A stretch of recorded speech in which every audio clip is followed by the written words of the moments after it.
Nick, as you ended that answer, I can see on one of my screens Sir Keir Starmer, Prime Minister, walking across the Rose Garden. He is now there at the lectern, and we will listen in to what he has to say. Morning and welcome. Sunshine, no rain, no wind, probably tempting fate, but it's really good to see you all here, see familiar faces in this garden. So thank you so much for coming along this morning. When I stood on the steps of Downing Street just over there 2 months ago, I promised that this government would serve people like you, apprentices, teachers, nurses, small business owners, firefighters, those serving our community and our country every day. I promised that we would get a grip on the problems that we face and that we would be judged by our actions, not by our words. I said before the election, and I say it again really clearly today, growth, and frankly by that I do mean wealth creation, is the #1 priority of this Labour government. And that's why in our first few weeks we've set up the National Wealth Fund, because we want every person and every community to benefit. It's why we've unlocked planning decisions, because we're going to build 1.5 million new homes. It's why we set up Great British Energy to create good jobs and cut people's bills. And it's why we ended the national strikes that have crippled our country for years. Because I defy anyone to tell me that you can grow the economy when people can't get to work because the transport system is broken, or can't return to work because they're stuck on an NHS waiting list. We've done more in 7 weeks than the last government did in 7 years. And these are just the first steps towards the change that people voted for, the change that I'm determined to deliver. But before the election, I also gave a warning. I said change would not happen overnight. When there's a deep rot at the heart of a structure, you can't just cover it up. You can't just tinker or rely on quick fixes. You have to overhaul the entire thing, tackle it at root, even if it's harder work and takes more time. Because otherwise, what happens?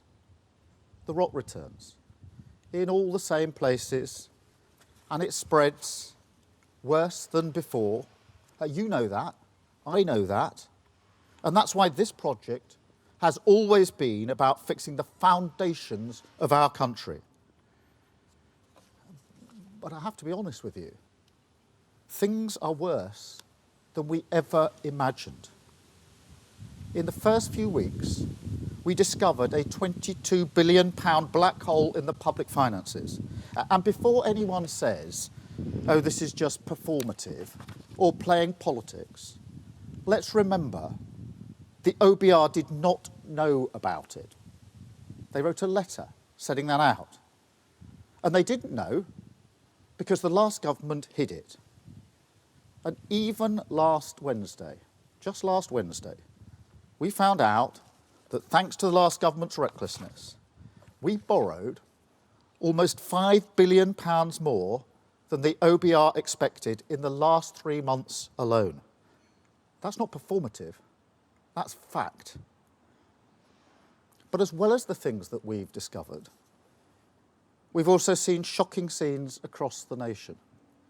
A mindless minority of thugs who thought that they could get away with causing chaos, smashing up communities and terrifying minorities, vandalising and destroying people's property, even trying to set fire to a building with human beings inside it.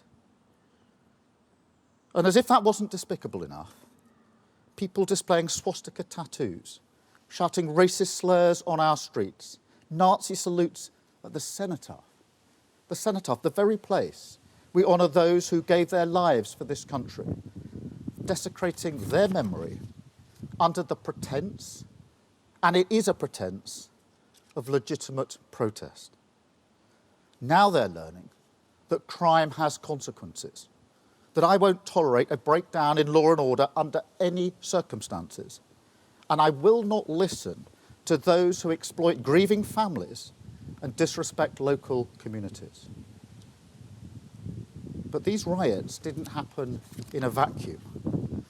They exposed the state of our country, revealed a deeply unhealthy society, the cracks in our foundations laid bare, weakened by a decade of division and decline, infected by a spiral of populism which fed off cycles of failure of the last government. Every time they faced a difficult problem, they failed to be honest. They offered the snake oil of populism, which led to more failure, round and round and round, stuck in the rut of the politics of performance.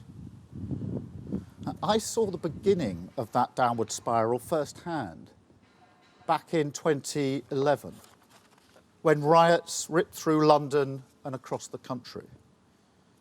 I was then Director of Public Prosecutions. And when I think back to that time, I see just how far we have fallen. Because responding to those riots was hard. Of course it was. But dealing with the riots this summer was much harder. Back in 2011, I didn't doubt that the courts could do what they needed to do. This time, to be honest with you, I genuinely didn't know. Let me tell you this, every day of that disorder, literally every day, we had to check the precise number of prison places and where those places were to make sure that we could arrest, charge and prosecute people quickly. Not having enough prison places is about as fundamental a failure as you can get. And those people throwing rocks, torching cars, making threats, they didn't just know the system was broken. They were betting on it, gaming it. They thought, they'll never arrest me. And if they do, I won't be prosecuted. And if I am, I won't get much of a sentence. They saw the cracks in our society after 14 years of failure, and they exploited them. That's what we've inherited. Not just an economic black hole, a societal black hole. And that's why we have to take action and do things differently. And part of that is being honest with people about the choices that we face, how tough this will be. And frankly, things will get worse before they get better. I didn't want to release prisoners early. I was chief prosecutor for 5 years. It goes against the grain of everything I've ever done. But to be blunt, if we hadn't taken that difficult decision immediately, we wouldn't have been able to respond to the riots as we did. And if we don't take tough action across the board, we won't be able to fix the foundations of the country as we need. I didn't want to means test the winter fuel payment, but it was a choice that we had to make, a choice to protect the most vulnerable pensioners while doing what is necessary to repair the public finances. Because pensioners also rely on a functioning NHS, good public transport, strong national infrastructure. They want their children to be able to buy homes. They want their grandchildren to get a good education. So we have made that difficult decision to mend the public finances so everyone benefits in the long term, including pensioners. Now that is a difficult trade-off, and there will be more to come. I won't shy away from making unpopular decisions now if it's the right thing for the country in the long term. That's what a government of service means. This shouldn't be a country where people fear walking down their street, their TVs showing cars and buildings being set on fire. This shouldn't be a country where the Prime Minister can't guarantee prison places. This shouldn't be a country where people are paying thousands more on their mortgages or waiting months for hospital appointments they desperately need, where our waters are filled with sewage, where parents worry that their kids won't get the opportunities that they did, where nothing seems to work anymore. So when I talk about the inheritance the last government left us, the £22 billion black hole in our finances, that isn't about a line on a graph. That's about people's lives, your lives. And the Tories are still not being honest. They know their recklessness cost them the election, but they won't accept the cost that they've inflicted on the country. And they won't apologise for what they've cost you. They're just still thinking about themselves. Now, this government won't always be perfect. But I promise you this, you will be at the heart of it, in the forefront of our minds, at the centre of everything that we do. And that's why I wanted to invite you here today, to show that decent, hard-working people who make up the backbone of this country belong here. This is a government for you. A garden and a building that were once used for lockdown parties. Remember the pictures just over there of the wine and the food. Well, this garden and this building are now back in your service. It's not just that the last government relied on easy gimmicks and bad ideas. Those things happened precisely because the government itself lost its focus on the hopes and ambitions of working people. During those recent riots, I made huge asks of the police and of the criminal justice system. People already stretched to the limit. They knew I was making big asks of them, and I'm not going to apologise for it. But let me tell you this, they delivered. They deserve our gratitude. And that's why I went to Southport, to Lambeth, to Belfast, to thank them personally, to shake the hands of the first responders who rose up to the ask I was making of them.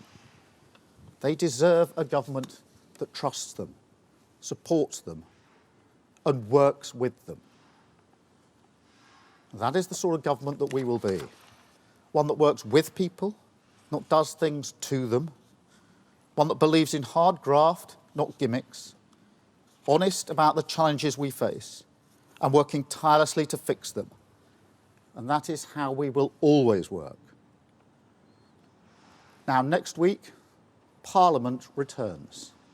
The business of politics will resume. But it won't be business as usual, because we can't go on like this anymore. Things will have to be done differently. We will do the hard work to root out 14 years of rot, reverse a decade of decline, and fix the foundations. Between now and Christmas, we will carry on as we've started, action, not words. We will introduce legislation and take decisions to protect taxpayers' money, to take on the blockers by accelerating planning to build homes and boost growth. We will forward this autumn to harness the full potential of AI for growth and for the public good. We'll bring rail service into public ownership, putting passengers first. The biggest levelling up of workers' rights in a generation to give people security, dignity and respect at work. And Great British Energy will be owned by the taxpayer, making money for the taxpayer, producing clean energy and creating good jobs. That is our focus for the rest of the year. But I will be honest with you, there is a budget coming in October, and it's going to be painful. We have no other choice, given the situation that we're in. Those with the broadest shoulders should bear the heavier burden, and that's why we're cracking down on non-doms. Those who made the mess should have to do their bit to clean it up, and that's why we're strengthening the powers of the water regulator and backing tough fines on the water companies that have let sewage flood our rivers, lakes and seas. But just as when I responded to the riots, I'll have to turn to the country and make big asks of you as well, to accept short-term pain for long-term good, the difficult trade-off for the genuine solution. And I know that after all that you have been through, that is a really big ask and really difficult to hear. That is not the position we should be in. It's not the position I want to be in. But we have to end the politics of the easy answer that solves nothing. But I also know that we can get through this together. Because the riots didn't just betray the sickness, they also revealed the cure, found not in the cynical conflict of populism, but in the coming together of a country. The people who got together the morning after, all around the country, with their brooms, their shovels, their trowels, and cleared up their community. They reminded us who we really are. I felt real pride in those people who cleaned up our streets, rebuilt the walls, repaired the damage. And I couldn't help thinking about the obvious parallels. Because imagine the pride we will feel as a nation when, after the hard work of clearing up the mess is done, we have a country that we have built together, built to last, that belongs to every single one of us, and all of us have a stake in it. Our hard work rewarded a dozen times over, because we'll have an economy that works for everyone. An NHS not just back on its feet, but fit for the future. Streets that everyone feels safe in. No longer dependent on foreign dictators, because we're producing our own clean energy right here. And giving every child, wherever they come from, whatever their background, the chance to go as far as their talents will take them. I won't lose sight of that prize. I won't lose sight of what we were elected to do. And most importantly, I won't lose sight of the people that we were elected to do it for. You. This is our country. Let's fix it together. Thank you very much. Thank you.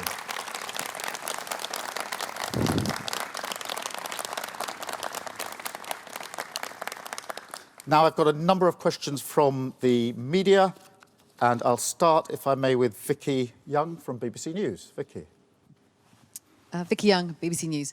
Prime Minister, you say that you want to be open with people, but some will think that you weren't honest during the election campaign about changes to, for example, winter fuel allowance. And many now want to know what the impact of the budget will be. So if you're being honest, can you tell them now what kind of tax rises you're considering? Well, two or three things Vicky to say about that in the first place. We were being honest about the situation before the election. We set out very clearly what we would be doing with tax rises. I made it clear on numerous occasions that national insurance, VAT and tax would not go up, the triple lock for working people, income tax. And that remains the position. I also set out that our plans were fully funded and fully costed. What I did not expect was a £22 billion black hole. And I know the Tories say that's performative. If it's performative, why didn't the OBR know about it? Look at that figure of £5 billion last week. in 3 months? If that's performative, why didn't the OBR know about it? These are basic questions about what we have inherited. As I've just said, I didn't want to have to deal with the winter fuel allowance for pensioners. But we have to fix the NHS. We have to fix our homes, our schools. And pensioners rely on them in the same way as everybody else does. So I'm not going to preempt the budget, but I'm absolutely not going to accept that the inheritance that we have isn't anything other than dire, a £22 billion black hole. And I'll just add to that what I said about the prisons, because I obviously feel very strongly about this. To have to gauge every day of those disorders, when people are trying to burn down hotels, I'm having to look at lists of prison places and where we've got them because of the mess that we were left. That's disgraceful. No Prime Minister should ever be in that position when trying to deal with disorder. That's what we inherited. That's what we will fix. Thank you, Vicky. Anushka, please.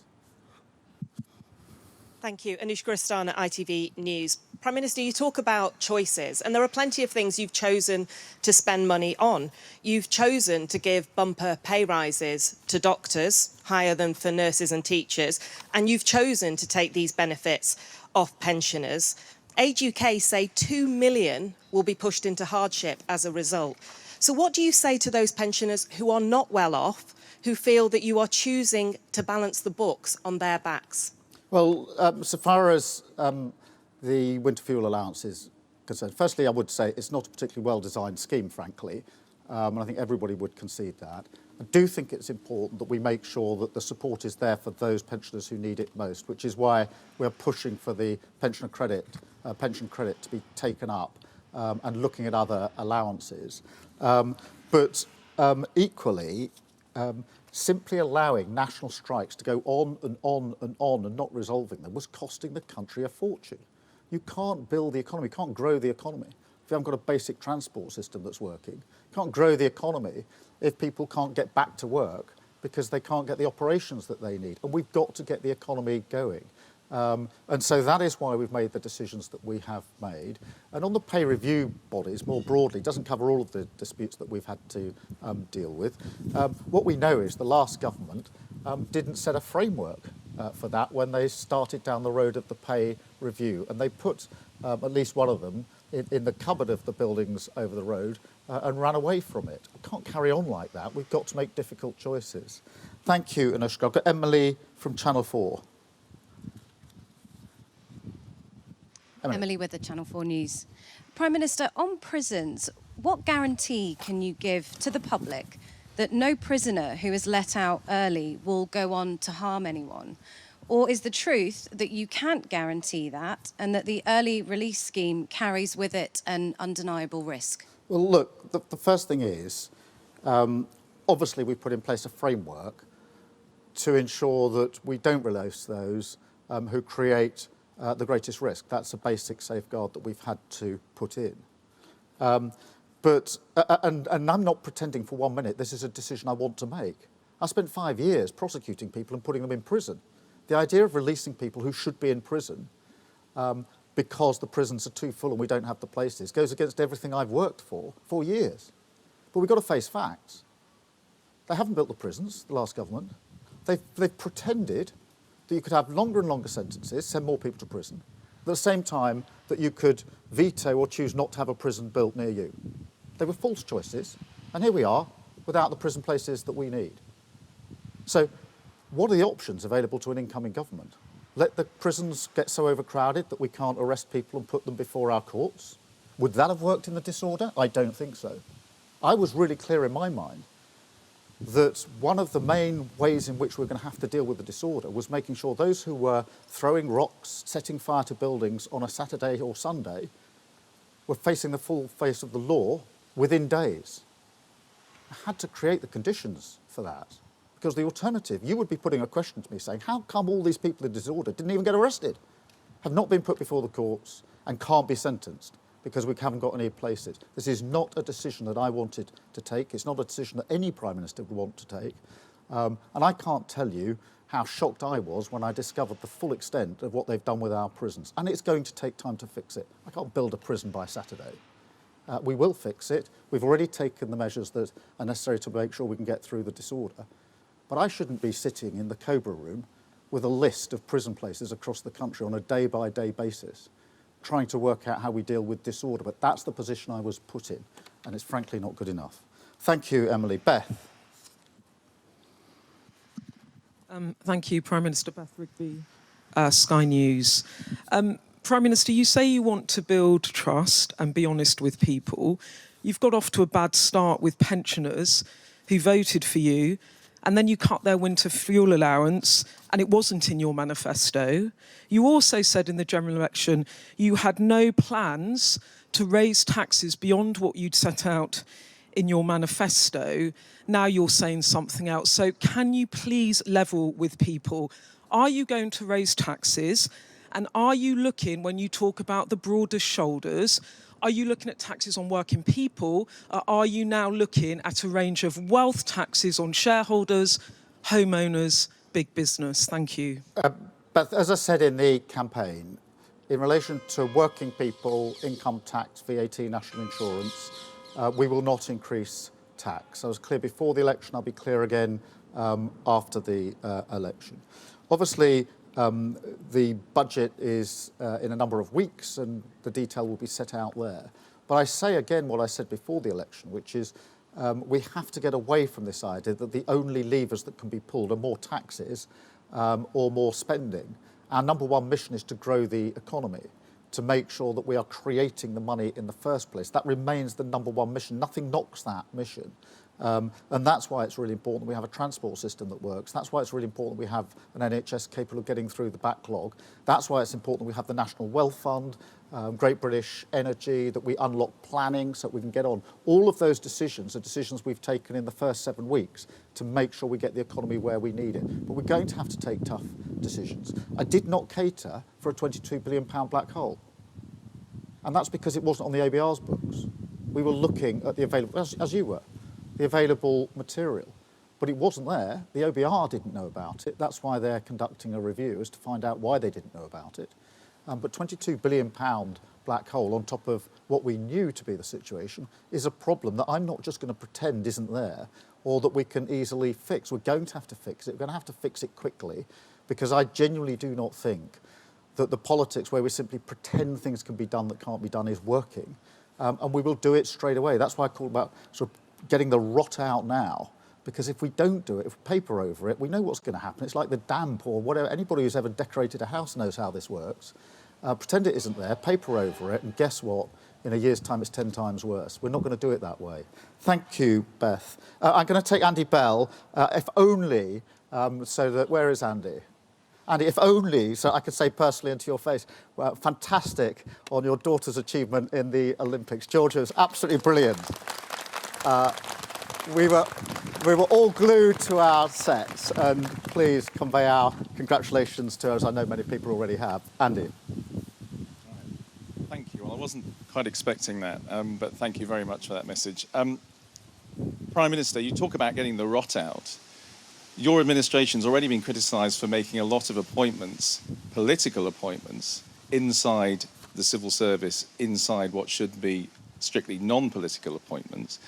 Wouldn't it be a good idea to have a review now by your Commissioner for Ministerial Standards, just to set the record straight, to clear the air? Because at the moment, a lot of people are wondering whether you really are getting the rot out in terms of the way public administration works. Well, look, Andy, most of these allegations and accusations are coming from the very people that dragged our country down in the first place. So you'll forgive me if I take that approach to it.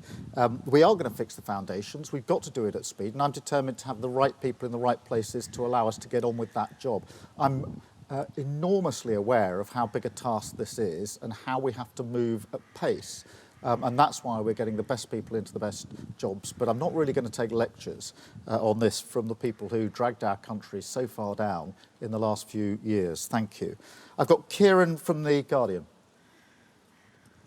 Thank you. Kieran Stacey from The Guardian. Just on that theme, can you tell us why you've cancelled the appointment of your new National Security Advisor? And can you pledge that there will be an open and transparent process to replace that person? Yes. Of course, there'll be an open and transparent process. And no, I'm not going to publicly discuss individual appointments. Thank you. Jack from The Sun. Thank you, Prime Minister. Jack Alston from The Sun. You've made clear today your reasoning for giving big pay rises to public sector workers, but now you've shown you're willing to get your chequebook out. Do you not risk spending the rest of your premiership playing a game of whack-a-mole with ever-growing union demands? And just quickly, you spent a lot of time today looking back in anger, but are you happy that Oasis has decided to reform on your watch? What can I say in relation to that? It's very, very good. It's a great song. I'm not sure I'm the best place to champion it after the last 20 or 30 minutes. But look, let's see what happens with Oasis. In relation to the pay settlement, look, we were very clear before the election we weren't going to meet the demands of the unions. They were making demands which we did not think could be met, and we haven't met them. We'll take the same tough approach as we go forward in relation to any pay issues. We have to take that approach. And therefore, I will be as tough on this as I was before the election, because we have to be tough about it. But I'm not going to pretend that having hospitals that can't operate properly is good for the economy, or having a transport system where people can't get to work is good for the economy. Just sitting it out year after year was costing a huge amount of money. So the government has to get the balance right. But let me be clear, I'm going to be really tough about this with the unions, as I'm being tough with everybody else, because this is part of the work we have to do to get out the rot and start to rebuild our country. Thank you. I've got Chris from The Times. Thank you, Chris Smythe from The Times. Just to follow up Andy's question about the widespread concern of people with Labour links being appointed to the civil service, was your answer effectively that process doesn't really matter when the task is so urgent? And if you are talking about honesty and service, can you not just explain why you appointed some of these people, why Lord Ali, for example, had downstreet past what he was doing here? And again, on Beth's theme, you said clearly wealth taxes are in the frame. Are you also saying to people that further spending cuts are also being looked at? Well, let me be clear. I wasn't saying process doesn't matter. I think you and others have heard enough from me over the years to know that process does matter to me. Procedures do matter to me. And I'm absolutely determined to restore honesty and integrity to government, because I think that is core to ensuring that people appreciate that politics can be a force for good. I think one of the reasons people have been disillusioned, disaffected, if you like, in recent years is because they can't see politics as a force for good. So that process and procedure and doing things properly matters to me beyond the fact that it, as it were, should be done properly. I think it's core to politics. So I didn't mean that. And look, if you take Lord Ali, he's a long-term donor and contributor to the Labour Party. He was doing some transition work with us. He had a pass for a short-term time to do that work. The work finished, and he hasn't got a pass.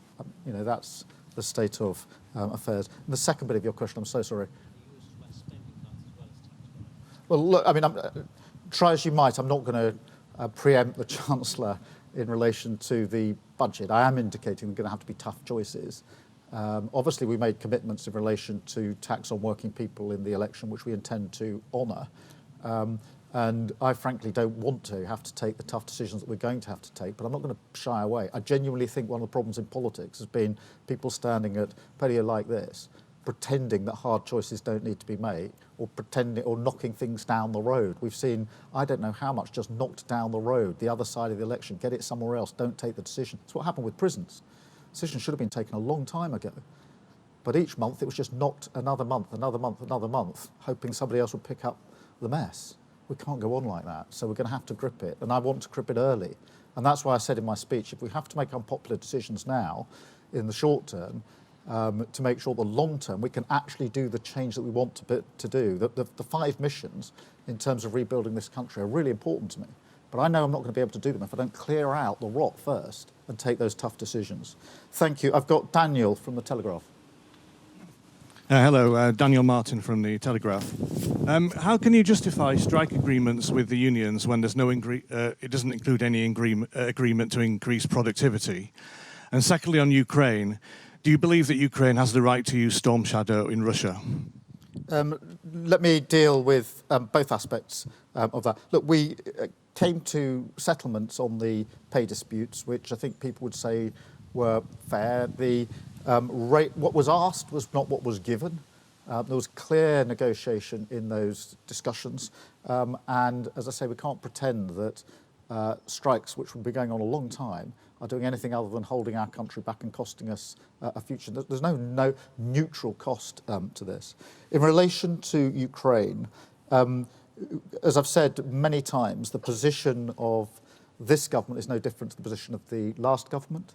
No new decisions or different decisions have been taken. We have put additional resource in terms of what we're providing, both money commitments and weapons commitments. I'm not pretending the last government wouldn't have done that, by the way, because I genuinely think one of the good things about recent years in relation to Ukraine, and there's not much good that can be said of it, is that there's been a unity in Parliament on that. And as I've said to President Zelensky and the people of Ukraine, we will stand with them for as long as it takes. I'm not going to get into tactical questions about the use of weapons for reasons that I know you'll understand. David from the Mirror. Thanks, Prime Minister. Dave Boak from the Daily Mirror. Prime Minister, on the subject of hard choices, will safe and legal routes be extended on your watch, and do you think this can play a role in stopping the boats? Well, so far as stopping the boats is concerned, we have got to take down the gangs that are running the vile trade in the first place, which is why we're setting up the Border Security Command. It's why when we had the European Political Community meeting just 2 weeks after I was elected, and we had 46 European leaders to Blenheim, I discussed with them in some detail how we would work better together to take down the gangs that are running this vile trade in the first place. I'm absolutely clear in my own mind that that's how it will be most effectively done. Just as in the recent riots, I drew on my experience of 2011 in terms of what worked to deal with the riots, so with the gangs that are running this vile trade, drawing on my experience of having taken down terrorism gangs, those that smuggled guns and drugs, I think that the same can be done with those that are running this vile trade. Thank you. And then Lucy from the FT. Thank you, Lucy Fisher. Prime Minister, you've spoken today about restoring honesty and integrity to government, and in your manifesto you pledged to establish a new independent ethics and integrity commission with its own independent chair. You've been in Downing Street for more than 50 days now. Can you commit to telling us when you're going to launch this commission?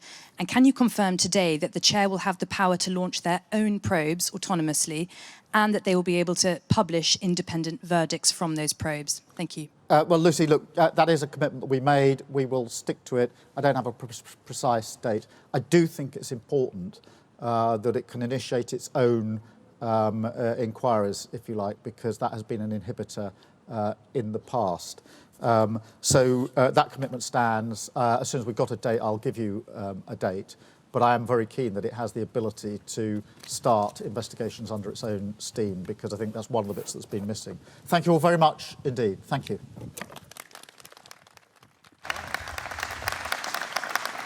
Very well. Sir Keir Starmer, he is greeting some of the 50 or so members of the public he met on the election campaign trail, including small business owners, public servants, and he took quite a number of questions from the media as well. But he said there are no quick fixes to remedy what he called the rubble and ruin left by 14 years of Conservative rule. He talked of a financial black hole. He also talked of a societal black hole and talked about the riots in the summer as one of the symptoms of that. Let's go over to Nick Eardley, who's been patiently waiting to talk to us in Downing Street. Nick, what did we get that was tangible from Keir Starmer?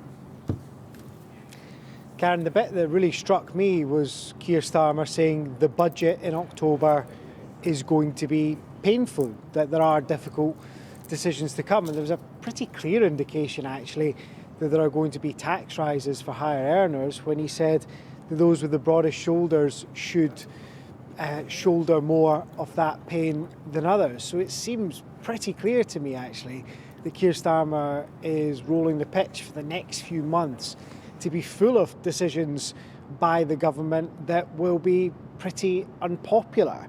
Short-term pain for long-term gain was the way that the Prime Minister put it. Now, he's doing that at the start of his administration because this is the easiest time to do it, frankly. He's just won a comfortable majority in Parliament. It's another 4.5 years until there's going to be another general election. So this is the time that governments perhaps can afford to do the really unpopular stuff.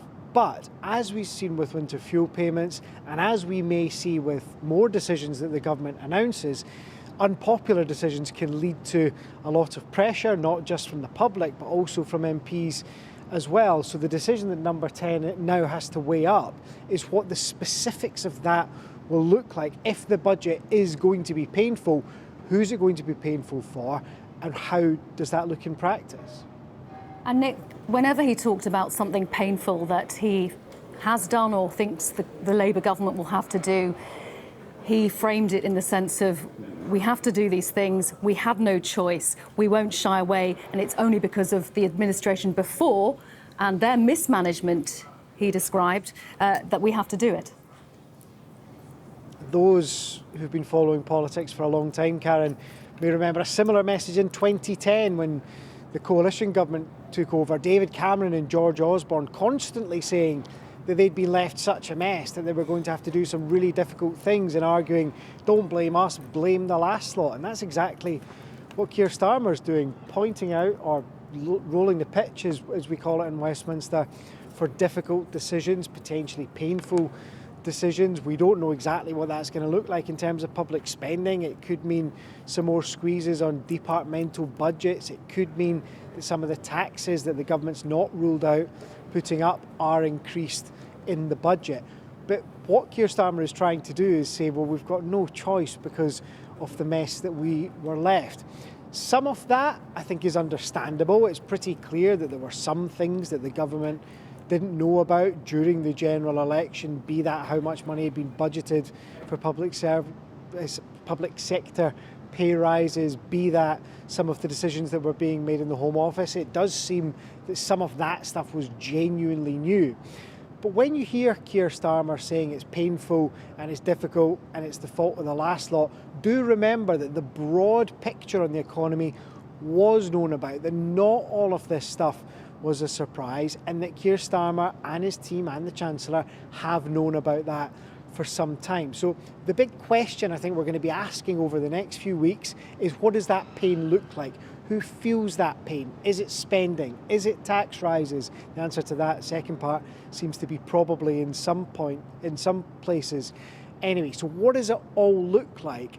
And I think a lot of people will ask the question that my colleague Vicky Young asked in there, which was, how much of this did Keir Starmer know during the general election campaign, and was he completely honest with the public about what was coming? Nick, thank you for the moment. Nick Erdley there in Downing Street, waiting patiently as well to talk to us, is the Observer newspaper's political editor, Toby Helm. Toby, thank you so much for your patience. Good to see you. What was the Prime Minister trying to do here, and did he succeed? Well, he's obviously, as Nick was saying, trying to prepare the way for some really tough decisions that they know they're going to have to make in the budget. And he wants to be able to portray his own government, this Labour government, as completely different in style and approach to the Tory premierships that went before, particularly those of Boris Johnson and Liz Truss. So he wants to show, demonstrate, indicate that he's somebody who's not going to promise big and fail to deliver, like Johnson did in many respects and Liz Truss did, nor is he going to sort of throw money around with like confetti with tax cuts like Truss did and put the economy at risk. But he believes that benefit will only come through pain. So it's a message about the nature of leadership, if you like. He knows that there is this black hole, as he puts it, in the finances. They have promised to deliver huge growth by the end of their first term, to create an economy which is the biggest in the G7 by the end of their first term. It's a massive promise. So they've now got to get ready to pull the levers they have to pull in order to do that. Now, I thought what was interesting, Nick mentioned that those with the broadest shoulders would have to bear the heaviest burden. That's what Keir Starmer said. But he also then went on to talk about big asks from ordinary working people. Now, as Nick rightly said, and others asked in that press conference, what does that mean? Where's that going to bite? because they've ruled out income tax increases, they've ruled out VAT, they've ruled out national insurance. So where is the pain on ordinary people going to come? Unless this is a softening up exercise and then they don't do much to hit ordinary working people, it's a big question. That's the big question that will dominate. What did you make of the language? I mean, we heard the word rot countless times. I mean, his language was incredibly strong in terms of how he described the state of the country when Labour took over. Yeah, I mean, I think it's all very striking. This is A, really interesting politics, and B, it's a big moment. If you look at Keir Starmer's speeches, with no disrespect, as they sometimes say before the election, they were not particularly interesting. They were sort of riddled with caution. Now you're seeing him take the gloves off, and everything is a sort of thunderbolt. I thought there was a kind of wartime sort of echo in some of what he said about we can get through this together, as if we're just in the middle of a shock pandemic. The reality is the economy, yes, there is a hole in the finances, but the economy is kind of probably on the up. I think, while I understand this and while I think Starmer did it well, by and large, I think there's a slight danger for them, and they'll be aware of this, of overdoing this stuff. And people saying, oh, well, you just always say that. You just say it's all awful when we know it isn't that awful, and you just blame them all the time. At some point, they've got to get real and back off a bit from that blaming others and just become the government that accepts the problem, not always looking back. Otherwise, they start to lack credibility, I think. So what you're saying is that at a certain point, the responsibility for whatever events happen, he mentioned the riots which happened while Labour's in government, but he still blamed the Conservatives for that. In a certain amount of time, Labour will have to move forward, taking responsibility for whatever happens on their watch. Yeah, I just think we've kind of had this show now, and I think people will weary of it if it goes on much longer. I think today was fine. Today was laying the ground for something that will be quite tough in the budget when Rachel Reeves does it at the end of October. But I don't think they can afford to play this trick too much more on this scale. Otherwise, people might begin to turn away and think, well, that's just what you do. I wonder what you make of the timing of this speech. The timing is interesting and the location is interesting, as Keir Starmer actually pointed out and made it very clear what comparisons he wanted to draw. Yeah, it's all interesting. I mean, doing it in the Rose Garden in Downing Street is what you do at times of, when you've got something big to say, when you're setting the ground for a big announcement. And this is a big setting out of the stage. It's a week or so before Parliament returns. He's got issues swirling around him regarding winter fuel payments, regarding child poverty. He's got the TUC meeting. The unions will want their pound of flesh, having been very quiet before the election. The left of the Labour Party will be thinking, gosh, what's the point of being in power if we're just going to be an austerity government? This is all coming to a head now in the coming weeks. So he feels he's got to get out there and make his argument. I think there's also a point actually about, the battle for Labour and the battle in politics over the coming months will be about the future of Reform UK and how well they do. And he's addressing this speech to working people. He wants to bring working people on side and stop them drifting to this new outfit that could threaten both the Conservatives but also to an extent Labour. So he's talking to that audience as well. The timing is obviously as MPs come back, as the conference, ahead of the conference season opening, he's getting in ahead, making his arguments and making clear where he stands. But it's about tough leadership. It's about redefining the nature of leadership as well. And Toby also very clearly saying, you remember what happened in the Rose Garden, where I am now, setting out all these very responsible, in his words, measures, when the previous administrations had parties during lockdown here. Yeah, very good point.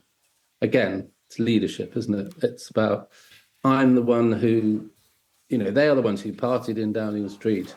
They're the ones who were frivolous. They're the ones who promised big and failed to deliver. They're the ones who were irresponsible with the Liz Truss mini budget. Here am I. I'm just telling you it straight. I'm the slightly mean and unpleasant headmaster, but I'm the headmaster who you'll grow to respect over time, because I will deliver a better school, if you like to make that analogy. It's that kind of thinking. Again, redefining leadership as responsible and difficult, and about taking difficult decisions. I wonder what you think the pushback will be, the reaction will be to what we've just heard, because we've got a few weeks to go until the budget on October the 30th. And obviously we know about the Conservatives' reaction to that £22 billion black hole figure, that they were apoplectic to hear that the former Chancellor taking issue, and this becoming a real bone of contention. Yes, and the Prime Minister referred to this review by the Office for Budget Responsibility into that. I mean, I think you can argue about figures till the cows come home, but what the OBR says, I think, will be quite important on that.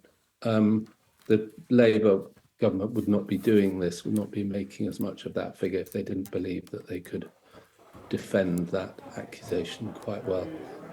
And they're just doing, as I think numerous people have pointed out, you know, they're just making the very, very most of the argument, in the same way that the Tories did after Labour, when Liam Byrne left a note on the Chief Secretary's desk saying there's no money left. They'll squeeze all the political capital they can out of this.